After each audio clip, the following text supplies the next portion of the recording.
Hello Mila, hello Jack. Hello everybody else who's watching, and welcome to Storytime with Grandad. Today's book is from Thomas the Tank Engine and Friends, and it is Mavis.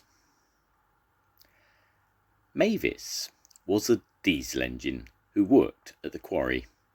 She shunted trucks for other engines to collect. Mavis was a young engine, and she liked to get her own way. She thought she knew better than everyone else. Every day, Mavis would put Toby's trucks in a different place, so he had to search for them. "Trucks should be where I can find them," said Toby crossly. "Nonsense," said Mavis. "I can't waste time arguing," said Toby. "If you know so much, then take the trucks yourself." Mavis was very pleased. Taking trucks on Toby's branch line made her feel important. So the next day, Mavis set off along the branch line with Toby's trucks. But the trucks didn't like bossy Mavis. "It's frosty today. Let's play a trick on her," they whispered. Mavis travelled happily along Toby's line. Ahead of her was a level crossing, so she stopped carefully. "I'm so good at this, I don't need silly old Toby," she laughed. But she didn't know what the trucks were planning. When it was time to move again, the trucks whispered to each other, "Hold back, hold back." Mavis tried to set off, but her wheels just spun. She couldn't get a grip on the frosty ground. The troublesome trucks giggled and giggled. The drivers of the cars and lorries waiting at the level crossing were getting very angry. But there was nothing Mavis could do. Then Mavis saw Toby approaching in the distance. He'd come to help. "Having trouble, Mavis?" he smiled. Mavis felt cross and silly. She boasted to Toby that she knew best, and now she was stuck, and Toby had to rescue her. Toby was coupled to Mavis. He puffed and slipped, and at last got Mavis and the trucks moving. Mavis hardly helped at all. She didn't even say thank you. When Mavis got back to the quarry, the fat controller was very cross with her. "You are a naughty engine," he said.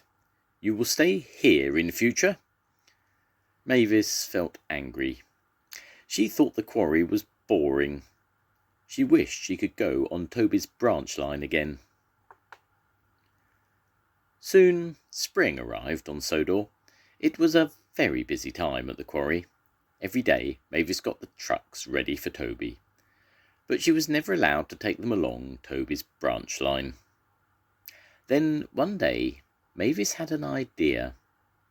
She said to the troublesome trucks, "When we get to the beginning of Toby's line, please will you bump me? Then I'll be on his line whether he likes it or not." "Yes, yes, yes," giggled the trucks. "I'll show that fusspot Toby," Mavis said to herself. But when the time came, Mavis was busy elsewhere, so Toby shunted the trucks himself. "Never mind," the trucks whispered to each other. "Let's bump Toby instead." So they gave Toby a big bump. He rushed onto his branch line much too fast. His driver and fireman were knocked over. Toby was out of control. Toby couldn't stop. He rushed over the level crossing. Luckily, there weren't any cars there. Up ahead, there was an old bridge. The river had flooded and part of the bridge had been washed away. If Toby didn't stop before he reached it, he might fall in the river. As Toby approached the bridge, the rails stretched across the gap just like a tightrope. His driver braked hard, but Toby slid along the track. His brakes squealed. He used every bit of his strength and stopped. just in time. Mavis felt terrible. It was all her fault. So she rushed to the rescue. First, she pulled the trucks back up the track. Then she helped pull Toby carefully away from the bridge. "I'm sorry, Toby," she said. "It's all my fault." "Never mind, Mavis," said Toby kindly. "Thank you for rescuing me." After that day, Toby and Mavis became good friends.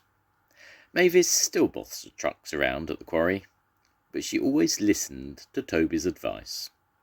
And sometimes, for a special treat, Toby would let Mavis take the trucks carefully along his branch line.